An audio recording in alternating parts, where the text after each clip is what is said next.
So how's everybody doing out there? So welcome to lucky day 13 of Corona Online School.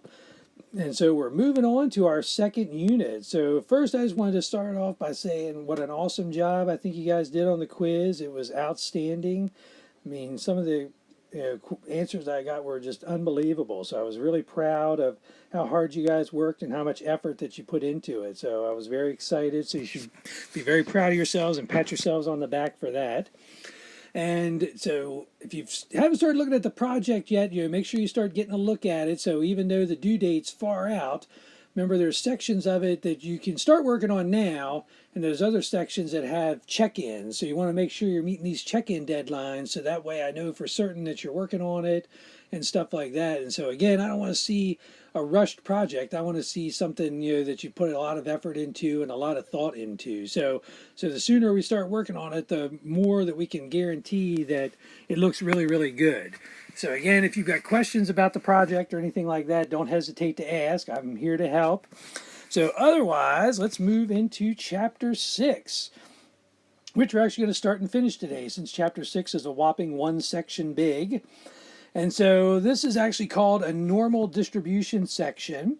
And so normal distributions are kind of the holy grail of statistics. So if you get they happen a lot, but they're what you kind of want. I mean, they're the perfect type of distribution that you can imagine. So when you think of a bell-shaped curve, or if you remember a few sections back, we looked at, well, it was a bell-shaped curve. So that's our normal distribution where everything's symmetric, everything kind of works the way you would hope it would work. The mean, the median, and mode, they're all equal to each other. Lots of nice things happen when we've got a normal curve. So in this section, what we're talking about, so our probability distribution function or probability density function is going to give us this shape, this normal curve. And so the nice thing to think about is, and I'm going to kind of like use this diagram because I love kind of looking at the pictures as we go along. So if you were to calculate this area under the curve, which is more of a Calc 2 type thing, and if you took Calc 2, you could actually do this mathematically. So it's a little above what we're interested in, but if you take my word for it, there's a nice formula for the bell-shaped curve, and if you do some fancy Calc 2 stuff, like it'll actually generate that area under the curve. And so the idea is this area under the curve, just like probabilities, has to equal 1. And so that's what makes this really, really nice, because there's a nice relationship between the area under the curves and the probability. And in fact, they're the same, which is what we're going to utilize in this. So if you look, every point on the curve must have a vertical height that's greater than 0. So in this case, if you notice, the curve lives completely above the x-axis, so there's no negative values or anything like that. So that's what we mean by that the vertical height is always 0 or greater. And again, I just mentioned this a second ago, since the area under the curve is 1, there's a nice relationship between the area and the probability, and it's the same. They're the exact same thing. So I may talk about, like, we're calculating the area under the curve and probability interchangeably. That's because they mean the exact same thing. But all right. So when we're talking about a normal distribution, there's two different ways that we can talk about a normal distribution. So we can talk about what's called the standard normal, where our mean we just think of as 0, and our standard deviation we just think of as 1 in this case. And so, like, if you remember what we did a while ago when we took and kind of laid out like the standard deviations and stuff like that, let me write it here. What we did is we kind of started with 0, and then we went over 1 standard deviation. And so in this case, that would just be a 1, since our standard deviation is 1. And then if we went over 2 standard deviations, we would just get 2. And if we went over 3 standard deviations, we would get 3. And then if we went in reverse, if we went to the left, we'd get a -1, and then a -2, and a -3. So on our standard normal distribution, this is what our bell curve would look like. The bottom numbers would just be 0s, 1s, 2s, and 3s. And if you remember anything about z-scores, which we'll get to in a second, these are actually the z-scores for these different values. So remember, a z-score of 1 means we're 1 standard deviation away from the mean. This 2 means it's a z-score of 2, which means we're 2 standard deviations away from the mean. Same thing with 3, and then same thing on the opposite side, too. So it's kind of tying together some of the stuff we did in the older sections and bringing these z-scores back around again. All right. So if we look, here's like a small example that talks about, if the SAT, the average verbal score is 508 and the distribution is normal, then what you would do is you would put the 508 right in the middle. That's where the mean always goes. So if because notice even here our mean was 0, and so it went at the middle. It's going to be the highest part of our graph. And if we happen to know the standard deviations, then we could start building the bottom numbers based on these standard deviations. Now this one we weren't given a standard deviation, but if we were, we could add that standard deviation to 508, then add it again, then add it again, and build the right-hand side, and then subtract it from 508 and build the left-hand side. And so we'll do some of those, but this one was just more focused on making sure you remember that the mean is always going to be the highest part of the graph. All right. So for a normal distribution, there's 2 things that matter, and there's 2 things that we need.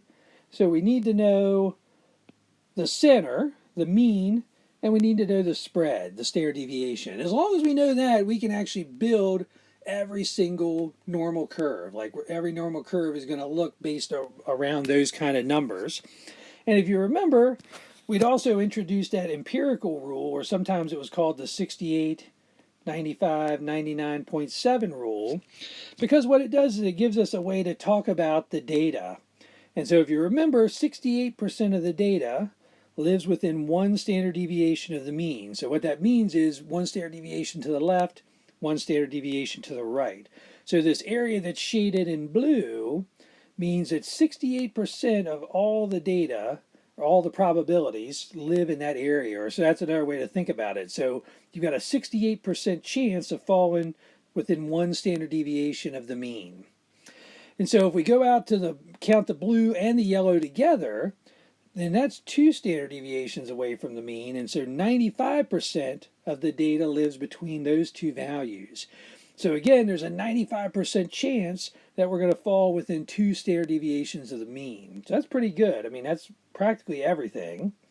And then if you go out to 3 standard deviations, then in that case, if we count the light green, the yellow, and the blue, add all those sections up, 99.7. So almost 100% of the data lives between, within 3 standard deviations of the mean, or again, I've got a 99.7% chance of falling somewhere within 3 standard deviations of the mean. So again, it's practically 100%. So really that 99.7, what it's allowing for is the possibility of outliers. So people that could be way out here in the extreme and have a really, really high, whatever it happens to be, like if we were talking about above, like an SAT verbal score, if a 508 was the middle, well, who knows, maybe somebody scored like a 700, if that's, even possible, or 800, then they're going to be out here in the extreme right end, because it's really, really high. It's not anything normal. It's going to fall into an outlier. Same thing if you happen to do really, really poorly on the test and maybe get like the lowest possible score, which I think used to be like a 200. Not too many people are going to get a 200, but if you get a 200, that's probably going to be an outlier. And so you're not going to fall within those 3 standard deviations of the mean. So that's why it's not exactly 100%, because there is that possibility that there could be somebody with a really, really strong score or somebody with a really, really low score. But, all right. Is that okay for everybody? Perfect. All right. So now what we want to do is actually take example 1 and lay out what our standard deviation would look like in terms of these different values and stuff like that. So we're going to build the numbers that go along that x-axis in this case. And so what we want to look for is, so our IQ is normally distributed with a mean of 100 and a standard deviation of 16. So as long as we have those 2 things, we can build our curve. That's all we need. And so, again, we always want to start with the mean. So right here in the middle is going to be our 100. And then from here, I usually like to work one side or the other. So I'm going to work the right-hand side. So where the blue and the yellow meet, that's my one standard deviation. So I want to add 16 to 100. And so that's going to give me 116. And then I want to go out to where the green and the yellow meet. So again, I just want to add 16 to the 116. And that'll give me 132. And then finally, if I add 16 more, this will give me this last line, which you can barely even see because it's so small. And that would give me 148 in this case.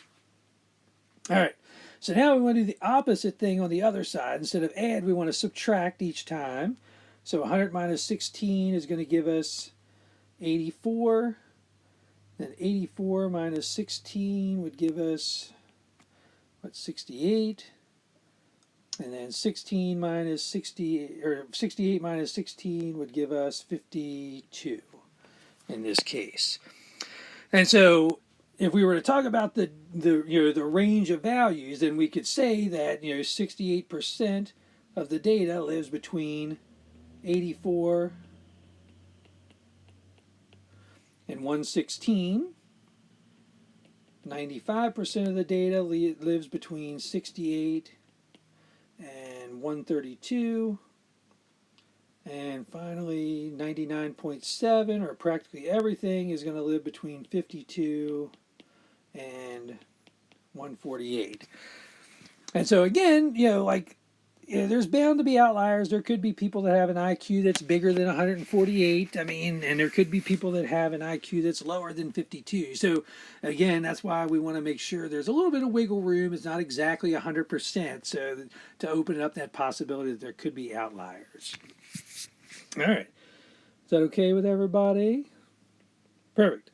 All right, so pause the video real quick. I'll have you guys do the exact same thing for car sales in this case. So go ahead and do practice 1. So again, we've got our mean is 17,000. Our standard deviation is 500.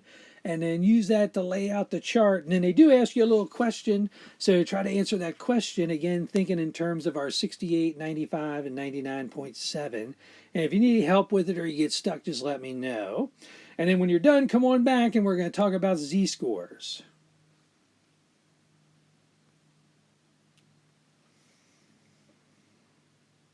All right, so how's everybody doing out there? Everybody do good on that practice problem, hopefully?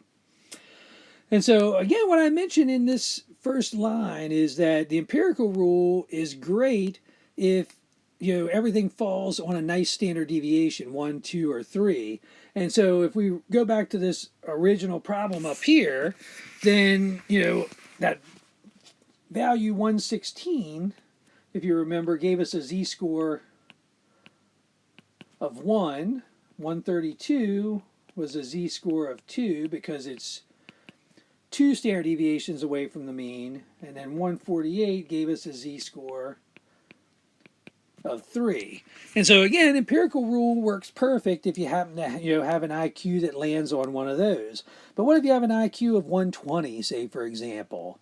Well, I know it's somewhere between 1 and 2, and it's definitely closer to 1 because 120 is closer to 116. But I should be able to figure out what that z-score is. And so we will be able to do that, luckily. And that is something that's actually important for us to know. So in this case, we want to make, kind of figure out how do we actually do these things. So I did kind of briefly go through and talk a little bit about z-scores just as a reminder. So z-score is a number that tells us how many standard deviations we are from the mean. But this is the new definition that we're going to use today. So we're looking at z-scores, or range values, as a way to talk about the probability that a randomly chosen data point falls into this certain range. And so how are we going to do this? Well, welcome normal CDF command. So it's a new command on our calculator. So the good thing is we kind of know where it is. It's going to be the same place our binomial distribution was. So we don't have to find a new location. We're just going to use a different command. And so again, on your calculator or on Google Sheets, there's a nice function called normal CDF, and it allows us to calculate the proportion or the probability of the data in any given range for a distribution. So that's going to be a little bit different than the binomial PDF and stuff like that, and we'll see in a second. So if we look, the format for binomial CDF is lower, upper, mean, standard deviation.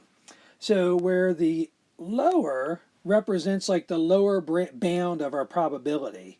So if you remember when we were doing the binomial distributions, and it said, find the probability of a value between like 5 and 12.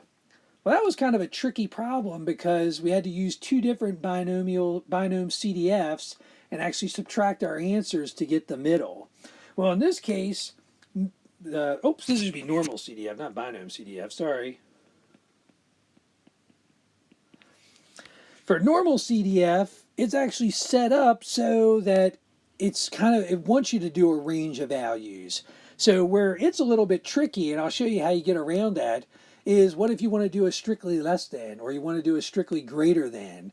We have to tweak it a little bit to make that work. So it's not as hard as the 1 minus or anything like that, but just keep that in mind that normal CDF is actually designed to work with a range of values, not kind of a less than or greater than situation. We have to make those kind of situations work. All right, so lower is the lower bound, upper is the upper bound. Again, surprisingly enough, mean stands for mean, and STDEV stands for standard deviation, so it shouldn't be too shocking there. And so in this case, I do mention, sometimes we'll have to trick the lower and upper bounds to get the right answer, and so I'll show you as we do some examples. All right, so in this case, we want to find the area under the standard normal curve. So for the standard normal curve, remember that's going to be where we're actually using our z-scores to 0, 1, 2, 3. So I'm going to go ahead and jot those down first. And you don't have to use the graph for any of this stuff. Like, you can exclusively use the calculator. But for me, I like to draw things. I'm pretty visual. So it helps me to kind of see, what probability am I actually looking for? Does the probability make sense based on the graph and stuff like that? So I don't like to just blindly use the calculator, assuming I type in everything correctly. If I can and it's available, I like to sketch drawings and try to look and think about, does this actually make sense and stuff like that. All right, so in this case, let's look at question A. So we're trying to find the area under the curve, or the probability of having a z-score of less than 0.47. So again, if we were thinking about this from a probability standpoint, and so the cool thing is, and we'll see later, it doesn't matter whether we talk about less than or equal to. These are interchangeable in this section. Like, we don't have to get too bogged down. So if you happen to write this, it doesn't matter. Like, we don't change the way we type it into the calculator or anything like that, because there's really no way to calculate the probability of an exact number for these type of guys. So it's always thinking of it in terms of a range because of the way it's a cumulative distribution function to begin with. So we'll never ask the question, what's the probability of exactly something when it comes to a normal curve? It's always going to be less than, greater than, or some numbers or something in between two numbers. We never calculate a single probability. Like, that wouldn't even make sense because of the way this curve's designed. All right, so to the left of z equals 0.47. So if I were to sketch this, z equals 0.47 is going to fall right about, wrong side, sorry. So let me draw it completely wrong. That's a good way to do it. So it's a little less than half, so it's going to be right in between 0 and 1. And so where that z-score would live would be its height. And so in this case, since we're looking to the left, then what we're actually doing is trying to shade this part of the region. So just by looking at that, we know all the blue is 68, and then this part over here is going to be like 16, I think, and then like 2.5. You can break this curve up just to get an idea. So, but it looks like I should be, well over 50%, because 0 would be 50%. So my percentage should be something over 50, but probably, maybe a little bit less than 68 or 70. So that gives me at least a rough idea of what's going on. So now let's type this into the calculator. So we're going to do our normal CDF. And so I'm going to start actually over here with the upper bound, because I know the upper bound I want to be 0.47. And I know my mean is the 0, because we're using the standard normal. and my standard deviation is 1. But what do I put for this lower bound? Do I put -3 in there? Well, no, we don't want to put -3 because remember, there could be scores that are a little bit further out. Like there could have been a z-score of -4 or -5 or something like that. So what we have to do in this case, and this is where I was talking about where you have to trick the calculator, what you want to do is you want to pick some score that basically is so small that it could never, ever, ever, ever happen. Because ideally what we'd like to do is we'd like to be able to go out to infinity on the left, but there's no way for us to type infinity in here. So what we end up doing is just picking some ridiculously small number on the left. So like what if we do -100,000? I mean, the likelihood that someone's going to have a z-score of -100,000 is like super zero. I mean, there's no chance that this is ever going to actually happen in a million years. So that's going to kind of guarantee that even if there is an outlier, like it's going to get captured in this mix. If I only choose -3 as my lower bound, it's possible I'm going to miss some outliers and my answer is going to be off by a little bit. It's not going to be off by a ton because again, once we get out to the left of -3 and the right of +3, there's not a lot of values out there. So the difference between the answer you pick with -3 and the answer I pick with here is going to be decimals, but still, it wouldn't be exactly right.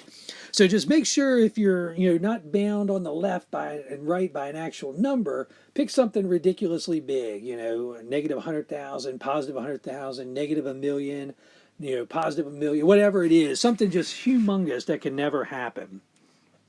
All right, so let's type this into the calculator, see what we get. So let's see. So in this case, so again, to go on the calculator, we want to go back to our vars command just like we did before. So second distribution. And so in this case, we've got normal CDF is the second command that we want. And on mine, it kind of reminds me lower, upper standard deviation, or mean and standard deviation. And so in this case, again, this is where I'm going to type my -100,000. And then my upper bound was 0.47. Oops, 0.47. My mean was 0, and my standard deviation was 1. And then I hit enter. And so lo and behold, I've got about a 68.1% chance of falling in that shaded region. And that seems pretty reasonable. Like looking at the graph, I can see 68 being a good possibility. So I'm going to write the first 4 decimal points here. So 0.6808.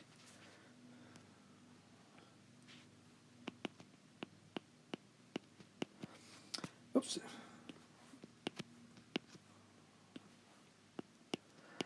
And then if you wanted to turn it into a percentage, it would look like that, 68.08%. And so again, kind of looking at my sketch, I can see that seems pretty reasonable. So I think I did a good job on that one. All right, so let's look at to the right of -1.24. So again, and you don't have to do this part, but again, I kind of like to, so I'm going to show you what it looks like graphically first. So -1.24 is going to be in between -1 and -2, but a little closer to -1. So that's going to give us a value there. And since we're going to the right, then that means I'm going to shade all of that area to the right. And so again, in this case, all the blue's covered in. So I know that that's 68 plus all this yellow and all this green. So my guess is this thing's got to be somewhere in the 70s at least. My probability's got to be mid to high 70s, I would say, for this, just as a rough guess.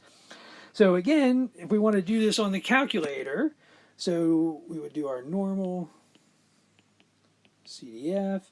So in this case, we've got our lower value, so our -1.24. But now we have to trick our upper value because again, so since we're going in the positive direction, I could put 3, but again, depending on how this data is organized, I could miss some stuff. So again, I'm going to pick something ridiculously big to kind of guarantee I don't miss anything. So I'm going to pick 100,000 as my upper bound. And then again, 0 and 1 for my mean. And so now let me go back to the calculator real quick. Oops, I shouldn't have done that. Let me hit second enter so I can pull it back up and cheat a little bit. So in this case, I had my 1.24, comma 100,000. Let's see, I think I need another 0, so let me hit insert 0. And then my 0 and 1 just stays the same because, again, I'm using the same standard notation, standard normal curve. So hit enter. So look, my guess was even off some because it's almost 90%. So it's better than I even thought. And again, that makes sense. So 0.8925. So let me put that on there. Because again, we're only missing this little teeny weeny bit over here. And even though it may look like a lot on the graph, it's not that much. You know, there's not that much to the left at this point. So in this case, I'd get 89.25%. So I've got almost a 90% chance of getting a value of negative 1.24 or greater in this case. All right. And so C, finally, this one is like primed and ready. This is exactly what the normal CDF was made for because we've got a lower bound, we've got an upper bound. And so again, just to kind of, and again, you don't have to do this. It just helps me to visualize what's going on. So with this one, our upper bound or lower bound is 0.86. So it's a little close to 1. So it's going to be about there. And our Z of 1.15 is just a little bit bigger than 1. So this is a very, very small area that we're looking at. So we're just looking at this little teeny weeny shaded piece between 0.86 and 1.15. So this is going to be pretty tiny. I mean, this could be, I don't know, 10% maybe or something like that. So it's got to be something pretty small. If you get something like 90%, we have definitely messed something up. So again, this is ideal for normal CDF because we've got our lower bound is 0.86, our upper bound is 1.15, so we don't have to trick anything. We don't have to go up to 100,000 or anything. So our 0 for our mean, our 1 for our standard deviation, and then back to the calculator. So again, let's move in here, type in 0.86, delete, delete, and then 1.15, delete, delete, and so hit enter. And so it looks like about 7%, so I wasn't too far off. So 0.0698 would be our decimals rounded to 4 places. 0.0698, which would be 6.98% or practically 7% in this case. So we've got a 7% chance of falling in between 0.86 and 1.15 in this case. So again, pretty rare that you'd fall in between those two, but all right. So finally, last one here to practice. Let me erase this again because again I like to draw the pictures. So in this case, we're looking for stuff outside the interval between z equals negative 0.44 and z equals 2.10. So this one's a little strange because instead of trying to find the probability between those two, we're actually trying to find like the probability to the left of negative 0.44 and the probability of to the right of 2.10 in this case. So if I were to sketch this, so there's my negative 0.44. And again, I'm actually trying to find all this stuff over here. And at the same time, I'm looking at 2.10, which is going to be like right there. I'm trying to figure out all that stuff over there. So basically, I don't want anything in the middle. I want to land either to the left of negative 0.44 or to the right of 2.10. So with this one, there's kind of 2 different ways we can go about calculating this. And so I'll show you both ways, and then you can decide which way you like better. So one, we could obviously deal with this kind of like we did part A and part B combined. So we could calculate each of these probabilities separately and then just add them up to see what we get. So we could find, normal CDF of, so our first one was negative 0.44, but that's our upper bound. So like negative 100,000, comma, negative 0.44, comma 0, comma 1. Figure out what that is. And then at the same time, calculate 2.10 is our lower bound up to 100,000, comma 0, comma 1. And then once we get this result, then we just add them together, and that'll be the probability of falling in that left shaded area or the right shaded area. So let's throw these in the calculator real quick just to see what we get. Let's see. So in this case, we're going to get negative 100,000, comma, negative 0.44, comma, 0, comma, whoops, comma, 1. So this gives us 0.32996, so basically 0.300. So that's how we'd round this to 4 decimal places. So it would look like 0.3300. So pretty much exactly 33%. Now let's do the other side. So in this case, we're going to get 2.10, comma, 100. It's 100,000. And then 0 and 1 again. So in this case, we get 0.0178 or 0.0179 if we round it. So 0.0179. And then again, if we add these guys up, we're going to get 974.3479 or 34.79%. All right. So that's one way you can do it. It'll always work. I mean, it works perfectly fine. So the other way, and you guys may actually kind of know how to do it already, is so again, since normal CDF loves working with ranges, well, what if we were to calculate the part that we didn't want? And since probabilities all add up to 1, subtract 1 from that, and then that would give us the total probability. Now, there is one negative to doing it that way compared to doing it this way. So by doing it this way, we actually can tell that, to the left of 4.44, it's 33% probability. To the right, it's going to be, basically 1.79% probability. But if we do it the other way, all it's going to tell us is the sum. What's the probability of landing in those two areas? So again, if all the question is asking for is what's the probability of landing in one of those two areas, then this works perfect. But if for some reason you did want to know, well, how much probability is to the left, how much probability is to the right, then you're better off doing like I did the first time and doing the two separate probabilities together. All right, so let's test this and see, knock on wood, cross your fingers that it works. So this should be 1 minus normal CDF. So our lower value is negative 0.44. Our upper value was 2.10. And then again, 0 and 1. All right, I'm nervous. I'm hoping this works. Oops.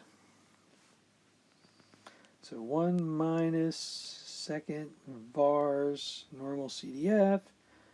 Negative 0.44, comma 2.10, comma 0, comma 1, 0.3478. I think that sounds pretty familiar here. Let's go back and check here.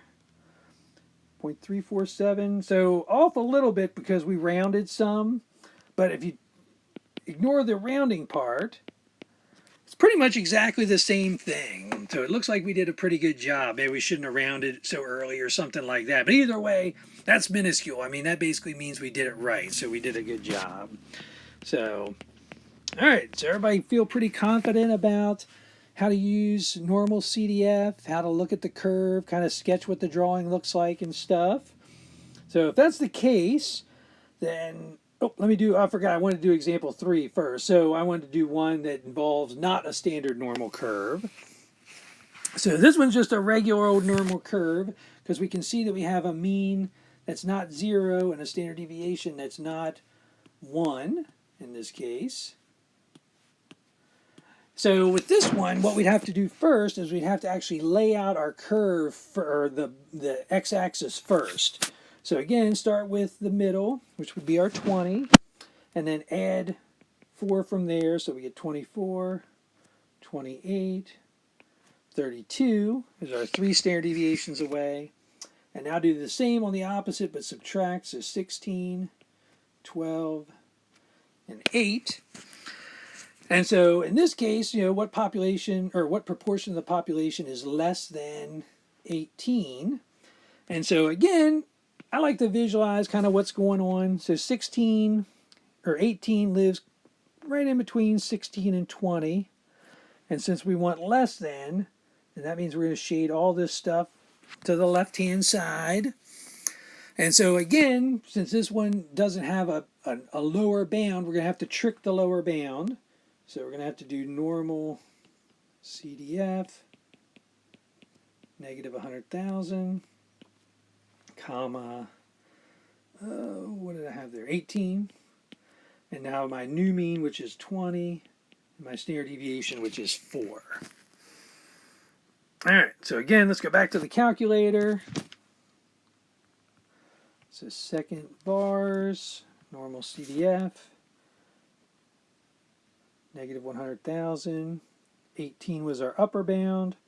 20 was our standard deviation, and 20 was our mean, and 4 was our standard deviation.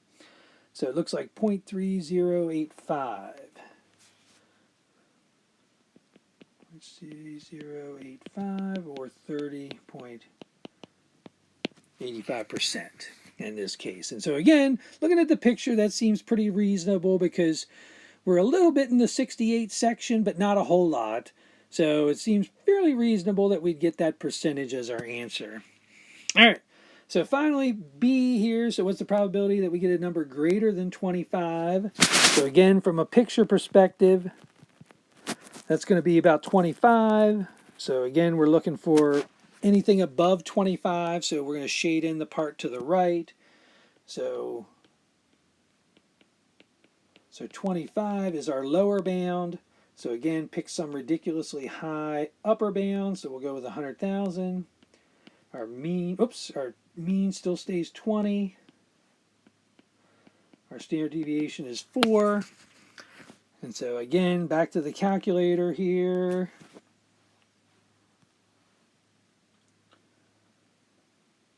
Let's see, so 25, comma 100,000.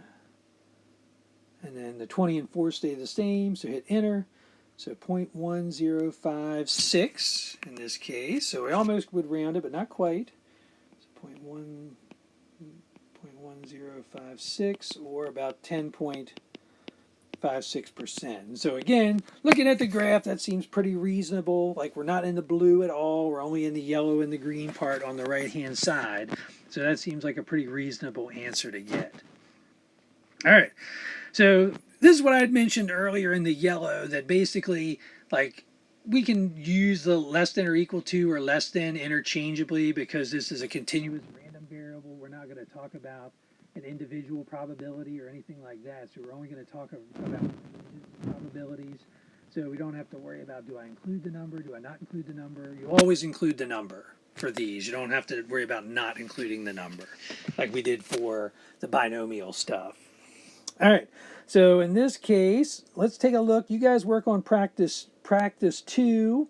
And so I didn't put the normal curves for you guys because I wasn't sure if you'd want them or not. If you do think that they're handy to color in, feel free to do them on your own scratch paper or something like that, or, print out a bunch of these copies, so that way you can write on the bell curves that I've provided. So then do practice 3. So pause the video at this point, and then when you're done, come on back and we'll talk about trying to find the reverse. So up to this point, we've been given the range of values or the z-scores, and we were trying to find the probability. What happens if we want to, if they give us the probability and we want to work backwards and try to figure out, well, what's the value for that z-score or whatever. All right, so work on those couple practice, come on back, and then we'll be ready to go. All right, so welcome back, everybody. Hopefully those couple practice problems went well. If you do have any questions, definitely let me know.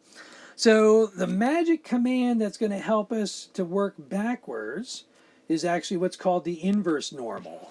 And so it kind of makes sense because if you're going one way, the inverse is to go the opposite. And so that's what we want to do in this case. So normal CDF gives us, x values, and from there we find probabilities.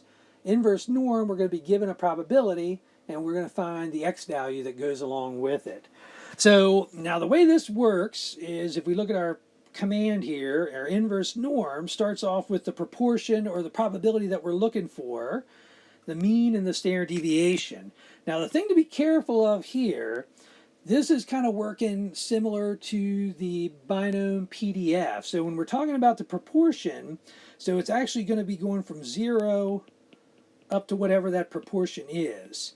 So again, we sometimes have to do a little tricky stuff on these depending on how the how the question's laid out.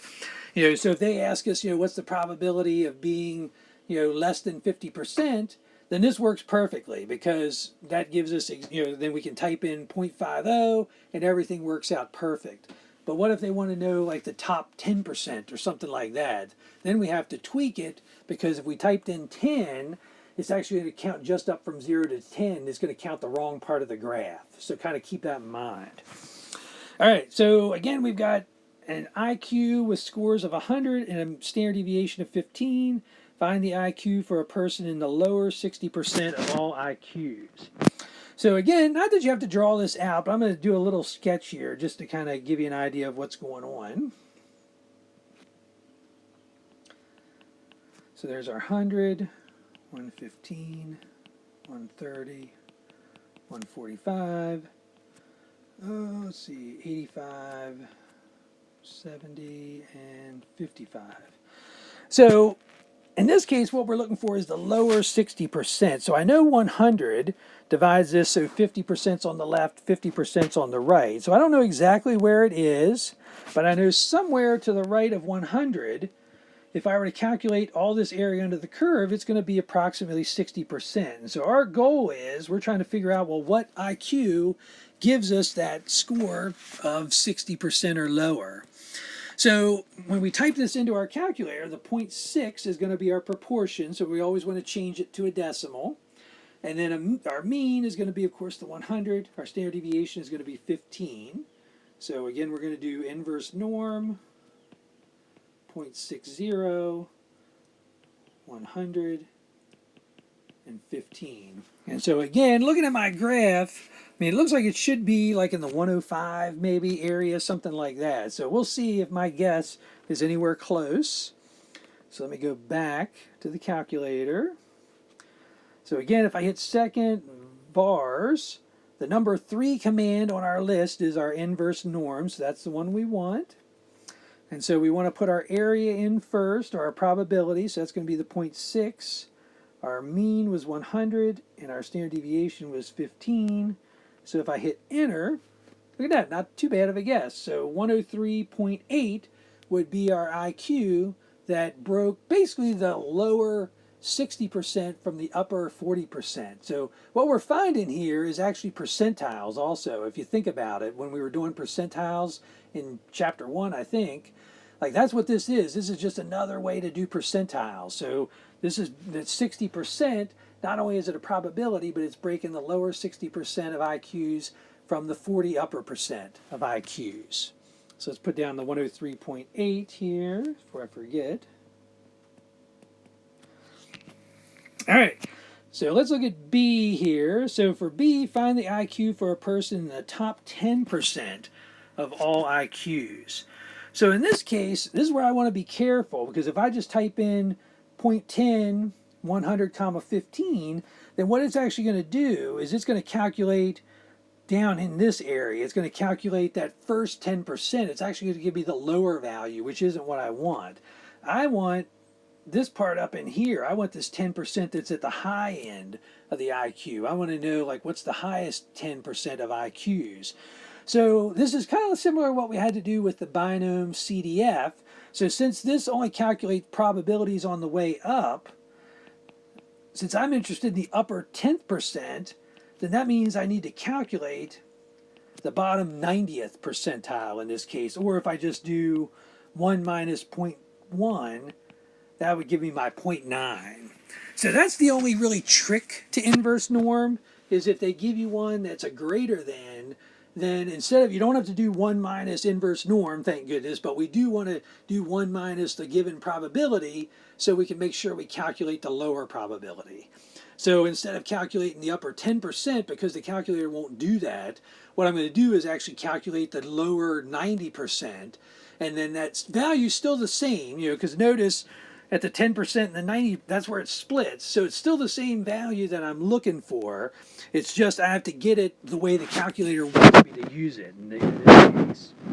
So in this case, instead of calculating the top 10, I'm actually calculating the lower 90%. So just kind of keep that in mind. You may have to tweak the problem to get it to work with the calculator. All right, so in this case, now I'm set. I can do my inverse norm, 0.90, mean, standard deviation. And so again, let's go back to the calculator. I'm going to cheat again because I'm lazy. Whoops.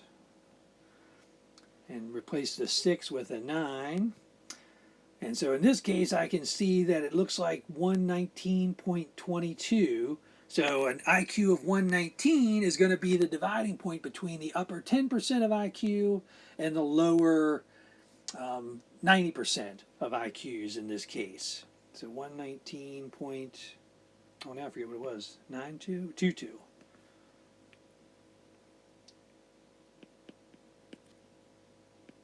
And you can see my graph was terribly drawn considering I was down in the 145, so I really should have been more like in this area. So not a good graph on drawing on my part, but, oh well. Okay, so if that makes sense, then I've got practice 4, 5, and 6 for you guys to work on, which is going to do the exact same thing. So it's going to give you, some of them are going to give you a chance to practice both the inverse norm and the normal CDF. So work on these guys. I'll have you guys post the answers to the collaboration space so that way we can actually check each other's work and make sure we're on the right track. And some of these will obviously be in the exit ticket also. So again, good job everybody on the exam. Start working on that project, and let's do as well in Unit 2 as we did in Unit 1. So I'll see you guys tomorrow.